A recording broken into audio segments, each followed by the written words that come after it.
Welcome back everyone to part 2 of this Christmas fan mail unboxing from Douglas. In part 1 we looked at everything at the back of the workbench here. Some really great gifts such as the wooden railway lady, the Ertls in the portrait packaging, and of course we also got a little bit of Ertl Theodore tugboat as well. But in part 2 I'll be looking at the remainder of everything that he sent. And I think what I'm going to start with are these Takealong pieces right here. So we've got 4 Takealong pieces here, and the first one I'll look at is Donald, which he does come with his tender, which I'm quite happy about. And it's kind of funny because, I grew up with the Ertl range and never was really a fan of the Takealongs when they replaced Ertl. But here we are, 20 plus years later, and I've kind of grown on to the Takealongs and the Take and Plays. I realize now just how good they were. But if we go underneath Donald here, we can see he is dated 2002, copyright Clayton Thomas Limited, Learning Curve Incorporated, even though it's upside down. But yeah, quite like Donald. Now I kind of want to have a Takealong Douglas as well. But yeah, nice detail on this. We can see there is some cab detail as well. And of course, with the Takealongs, they had the smart magnet system that you could couple any direction. But yeah, quite like Donald. We've also got Bulgy, which I quite like this Takealong rendition of Bulgy. Interestingly, there's even an interior, at least on the lower deck.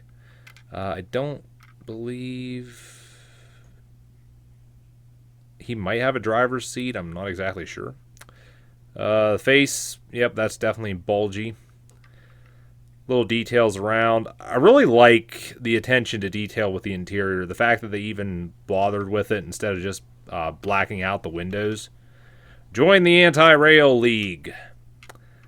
Nice campaign slogan, I guess. But then we've also got, I'm not sure what this is. Does it say on the bottom? I'm not seeing anything on the bottom to say what this is. Sodor Quarry Transport Car. Has an interesting feature. There is like little pebbles or stones in it. It's kind of hard to show. There we are. But I don't know. You push this button and they fall through. Or I think you can actually tip the car and dump them. Interesting piece, although I'm kind of thinking this actually uses the same chassis as Diesel 10. That's a bit weird. But then we've also got the jet engine, which I think this would have come with a shocked Thomas and also a jet fuel tanker. But of course we just got the jet engine here and it doesn't seem to work. So I don't know if there's no batteries in this or if there's old batteries. I think just for the sake of finding out, I will open it up in this video. So just give me a second. Alright, let's see what we got in here. Not sure what we'll find. Hopefully nothing bad.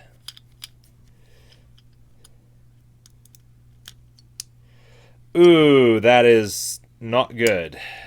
Yep, there's batteries in here and they have leaked.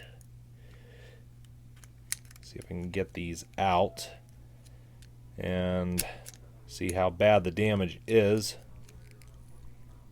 Alright, the batteries are out and they do not look good at all. I'm assuming they've been in there a while and also leaking a while. More evidence of that is seen when you look in the battery compartment. You can just see how corroded up that is and disgusting. I don't think these batteries have doomed this toy. I think it's still salvageable, but I don't have any replacements at this time. So I'll have to get some and report back to you all once I figure out if this thing works. So I'm going to flash by some Ertl stuff for you here. And first up, we have a Ben that was in that box.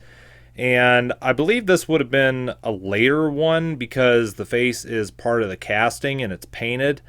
I think originally these were plastic and obviously separate, but somewhere I think Ertl changed. This one is dated 91, but of course that's no indication of when this particular bin was actually made.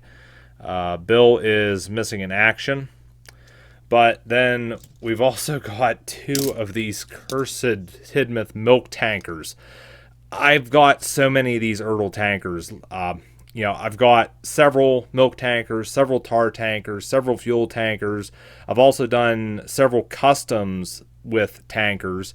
And it's just, I keep getting more of these and I don't know what to do with them. I got so many of them, and now I got 2 more of them. I don't know. Don't really have a use for these, but I'll find a place for them somewhere, I guess. But another thing I want to include here, this isn't Ertl, this is actually Nylant, but it was sold under the Shining Time Station brand, I guess. It's, well, a Nylant Toby, basically. But this one here, I've never actually held one of these. I've had Nylant, they did Thomas with Annie and Clarabelle, Percy with 2 Troublesome Vans, and they did Toby with Henrietta and I think a Troublesome Truck. I've had, I think, Clarabelle. I've had the Troublesome Vans. This is the first time I've seen Toby. This one here, though, is pretty worse for wear. The stickers are damaged all over. I think this is supposed to be motorized, which there's like a battery compartment here, I believe, but I cannot get into it. And looking at it right there, it kind of looks, if I can get it in the right light, kind of looks like somebody glued this shut. I don't know. At the same time, this is missing traction tires that would have been here. If we go underneath, you can see there's the information. Nylant Corp, Britt Alcroft, Thomas Limited. I think that's 1992. So yeah, that's definitely going back a ways. But I don't know. Should look at the face. Very nice Toby face. You can see this side's actually faded right there. And I think it's safe to say this has also been sun affected, because this just, the plastic looks a little brown in my opinion. But yeah, I mean, this is a nice little curiosity. I don't know what I'll do with it. Maybe I'll try to collect this range someday. But yeah, it's a nice little curiosity. So after looking at these pieces, I think the next thing I want to take a look at are these cards that Douglas sent. And I can't remember if these are collector cards or game cards, but I'm quite curious of what all is included with them. Alright, so I figured it made the most sense to just lay the cards out and look at them this way. And I've arranged them based on their numbers. There's a total of 75 cards you can get. And I remembered that these are actually for the Thomas race game. However, I'm not that familiar with it, so if anyone can enlighten me on the details, please do so. But I do find it's a bit odd. We have Sir Topham Hatt is card number 1, which, I mean, that's okay, I guess. But I think it's odd that you got characters like Thomas and Percy who are higher up in numbers, while you've got characters like Bert and Bertram who are lower in numbers. But I'll just pan across here and you can see what all characters I have. Quite like a few of these. Really like that Lady card just because of, the promotional artwork they did for Lady. And you can see we do have a couple special themed cards as well. Thumper, there's an interesting one. Then I quite like Neil's artwork as well. And then we've also got Smudger. And I also took time to dig out the other ones of these I had. The Tiger Moth, Percy, and Birdie ones I think Douglas sent to me in the last fan mail. But then there was this Trevor one, which I think he sent me quite a while back. Unfortunately, this one doesn't have the protective sleeve for it. And little something else to mention with these special themed cards is apparently with them there was 5 of those, and I've got 3 of them here. I've showed them before, but these cards, they do have little bios on the back of them and fun facts, and they tell you to move number of spaces. I would show the backs of all these cards, it would just take so long. If anyone wants to see a dedicated video, just looking at these cards might make for a nice collection video. Let me know down in the comments, and I'll see about doing one of those probably in the new year. Now, I remember seeing this come out of the box in part 1, and I was kind of like, what the hell? But what we have here is a Squidward keychain, and this would have been from a Spongebob episode where he was Captain Magma. Basically, him, Spongebob, Sandy, and Patrick teamed up with Mermaid Man to, I guess, get Barnacle Boy back. It's been a while since I've seen the episode. But it's sort of one of those soft, squishy keychains, somewhat stretchable, basically. You can see on the back here, this is copyright 2024, Viacom International Incorporated. I'm guessing this is just something random Douglas picked up in his travels and then decided to throw in. Quite a nice little curiosity, I guess. I doubt I'd actually put it on my keys or anything, but yeah, not really a whole lot else to say about it, really. And the last thing to look at are these Ertl tractors. Now, Douglas didn't actually gift these to me. He found them at his local shop, I guess, and purchased them for me, which I reimbursed him for them. But he meant to throw these in the last box that he sent me, but they just got forgotten about, so he threw them in with this Christmas bundle. But we've got 2 tractors here and what I'm going to just call an implement for the time being.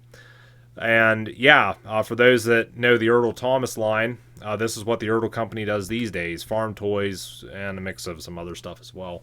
But first thing we have here is a Waterloo Boy, which I'm thinking this was a John Deere tractor, one of the earliest, obviously. I'm not that familiar with the Waterloo Boy.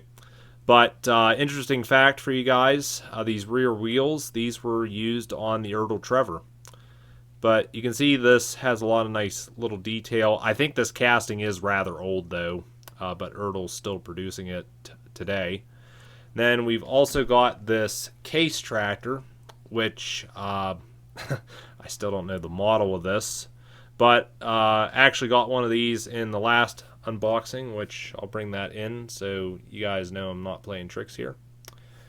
But yeah, another nice case tractor that I'll probably put in my antique tractor dealership. A lot of nice detail on this. Really like the exhaust. But lastly is this anhydrous ammonia tank. And this is a downsize compared to the ones I had back in the 90s. But you can see the details on this as well. And quite a chunky frame on this, and the steering's pretty stiff as well. But yeah, not really much else to say about these pieces, but really happy to have them for my 1/64 scale collection. And I think that is pretty much going to wrap up this Christmas fan mail unboxing.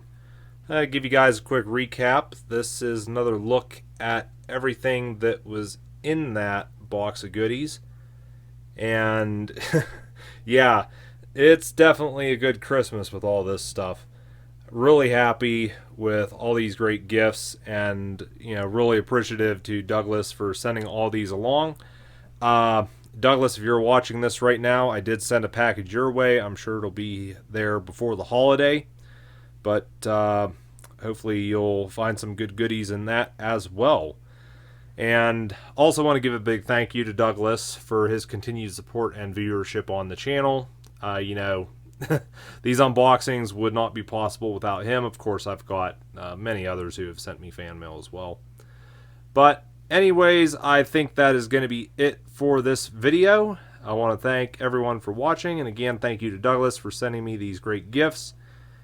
And look forward to seeing you guys here in the new year. But till then, catch you guys later.